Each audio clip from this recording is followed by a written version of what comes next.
sebuah cara untuk menguji sebuah aplikasi dengan melihat modul untuk memeriksa dan menganalisis kode program benar atau tidaknya.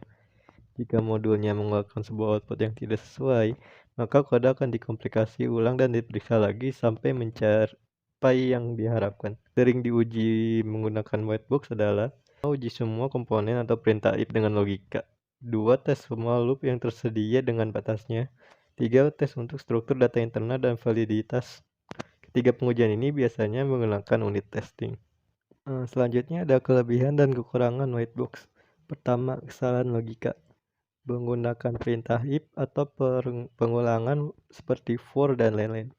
Langkah selanjutnya adalah mencari kondisi apapun yang dianggap tidak kompatibel dan mencari akhir dari proses iterasi. Yang kedua ada ketidaktahuan asumsi. Menampilkan dan memonitori beberapa asumsi yang tidak diharapkan atau diterapkan. Yang ketiga, kesalahan pengetikan atau mungkin disebut typo. Mendeteksi dan mencari pemrograman yang dianggap sebagai case sensitif, seperti penamaan variabel. Selanjutnya ada kekurangan. Kekurangan sini cukup simpel. Metode whitebox testing ini dianggap mahal karena memerlukan banyak sumber daya. Project ini menggunakan satu file HTML, 2 JavaScript, dan 1 CSS. Project ini dinamakan web calculator. Seperti namanya, project ini berfungsi untuk menghitung dengan tampilan seperti kalkulator. Pertama, di sini ada file HTML menggunakan kostum CSS dengan nama file style.css. Lalu menggunakan dua file JavaScript untuk manipulasi datanya. Kedua, di sini ada dua file JavaScript. Yang pertama kalkulator.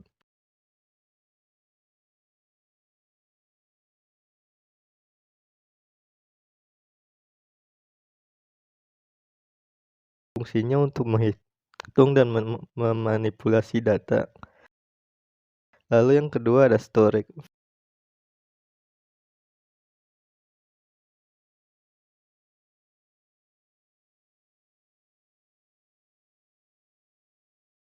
File ini berfungsi untuk menyimpan data di local storage dengan kunci, yaitu kalkulator history. Ini adalah tampilan websitenya. Tampilannya seperti kalkulator. Project ini hanya dapat menggunakan satu operator saja, plus atau minus setiap kali perhitungan. Kecuali diklik button clear, dia akan mengulang lagi dari nol. Di sini dia akan mengambil semua selektor dengan nama class button dan menghasilkan sebuah array. Lalu dia melooping semua array tersebut. Di sini ketika elemen itu ada event yaitu klik, maka ada pengecekan. Pertama, di sini ada pengecekan yaitu jika ada sebuah kelas lain di button tersebut yaitu clear.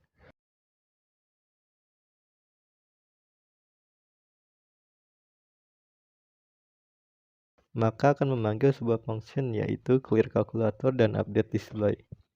Kedua, di sini ada pengecekan kelas lain yaitu negatif, maka akan mengambil sebuah function yaitu inverse number dan update display. Ketiga, di sini ada pengecekan kelas lain yaitu equals, maka akan memanggil sebuah function yaitu perform calculation dan update display. Keempat, di sini ada pengecekan kelas lain yaitu operator, maka akan memanggil sebuah function yaitu handle operator dengan parameter inner text. Lalu ada function update display. Jika tidak, maka akan memanggil function yang ini. Di file storage, pertama kali di render, dia akan memanggil sebuah fungsi yaitu render history. Di dalam fungsi ini, dia akan memanggil sebuah fungsi lagi yaitu show history. Dan data return-nya akan disimpan di history data. Di dalam show history, dia ada pengecekan. Di dalamnya memanggil sebuah fungsi lagi, yaitu check for storage. Di fungsi check for storage ini, dia mengecek kembali apakah storage ini tersedia di browser atau tidak. Lalu hasilnya akan di-return.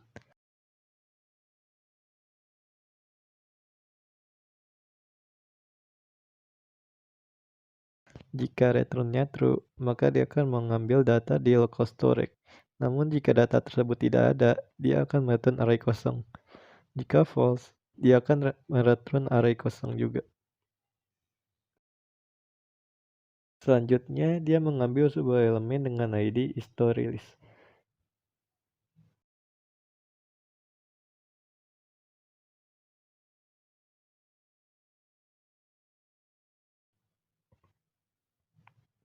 Lalu elemen history ini akan dijadikan string kosong supaya tidak menampilkan data ganda.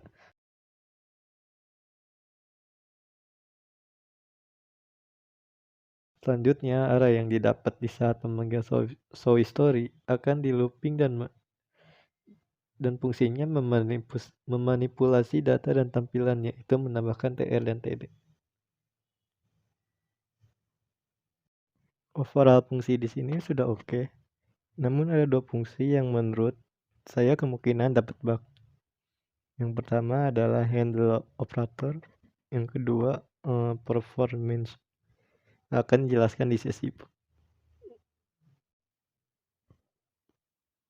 Di sini kami mungkin menemukan sebuah bug lebih ketampilan sih. Misal kalau kita input 25 dikurang 5, kalau kita lihat ke bawah untuk history masih oke. Tampilannya sesuai apa yang diinput. Jika kita coba lagi masih oke juga. Bugnya adalah misal kalau kita ubah elemennya sebagai berikut.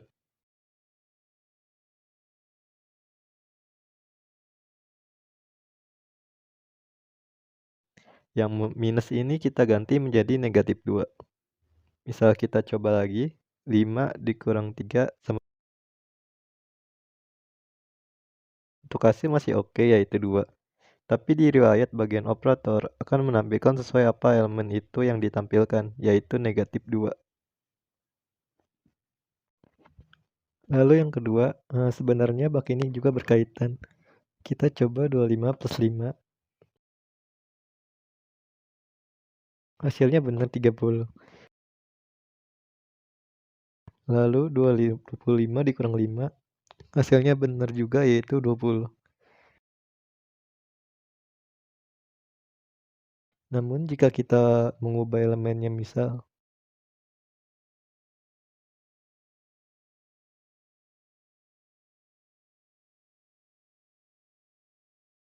plus W,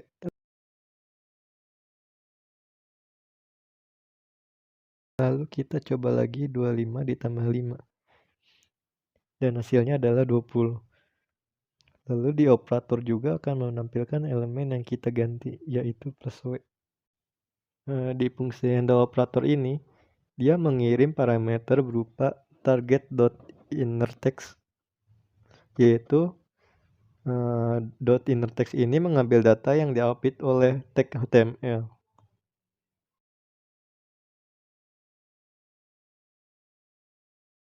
Seperti ini.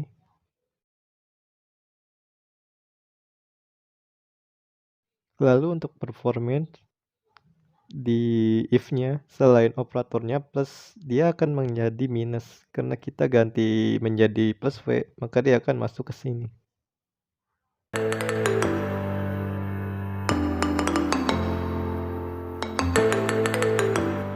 Warahmatullahi wabarakatuh. Saya Agus Maulana dari kelompok 2. Di sini saya akan menjelaskan tentang black box testing. Di sini juga ada definisi black box testing, yaitu black box testing juga dikenal sebagai behavioral testing. Metode ini merupakan pengujian terhadap fungsionalitas atau kegunaan sebuah aplikasi. Black box testing adalah pengujian yang dilakukan sepenuhnya dengan hanya menilai kebutuhan dan spesifikasi software. Black box testing cukup meninjau input dan output sistem software tersebut tanpa pengetahuan tentang internal programnya.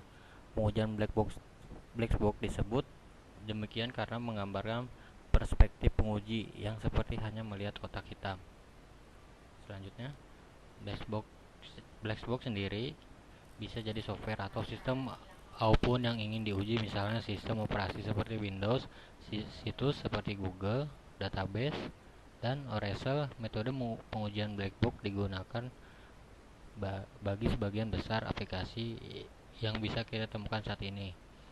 Pengujian ini penting untuk menemukan bug atau gangguan pada aplikasi tersebut sebelum dirilis secara resmi.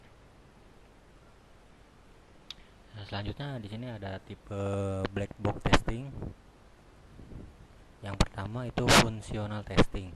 Fungsional testing adalah proses pengujian terhadap fungsi atau fitur spesifik sebuah software. Contoh dari pengujian ini adalah untuk mengecek apakah pengguna software mampu melakukan login dengan lancar menggunakan password, email, dan username masing-masing. Pengujian ini dapat dilakukan untuk memastikan bahwa pengguna benar-benar tidak bisa masuk tanpa informasi tersebut untuk menjaga keamanan program. Jadi fungsional ini tuh kayak apa ya, orang khusus gitu, orang khusus untuk yang bisa masuk tuh. Biasanya fungsional testing berfokus pada pengujian aspek-aspek paling penting dari sebuah software dan integrasi antara komponen-komponen utamanya. Selanjutnya yang kedua itu ada non-fungsional testing. Non-fungsional testing yang tak kalah penting ini adalah pengujian yang dilakukan pada aspek-aspek tambahan. Non-fungsional. Jika fungsional testing menguji apakah sebuah software dapat menjalankan sebuah perintah atau tugas, non-fungsional testing dilakukan untuk mengetahui bagaimana ia melakukannya. Non-fungsional testing juga melihat apakah software yang telah dirancang dapat dioperasikan dengan baik pada perangkat dan ukuran layar serta sistem operasi yang berbeda. Selanjutnya, yang ketiga itu regression testing. Black box testing tipe ini adalah pengujian yang dapat dilakukan untuk melihat apakah terjadi regresi atau kemunduran ketika versi software di-upgrade. Pada regression test, pengecekan dilakukan pada aspek baik fungsional maupun non-fungsional. Contoh aspek fungsional yang diuji pada kasus ini adalah fitur yang tidak lagi bekerja dengan baik versi tersebut. Aspek non-fungsional yang diuji contohnya adalah performa yang melambat di software yang baru.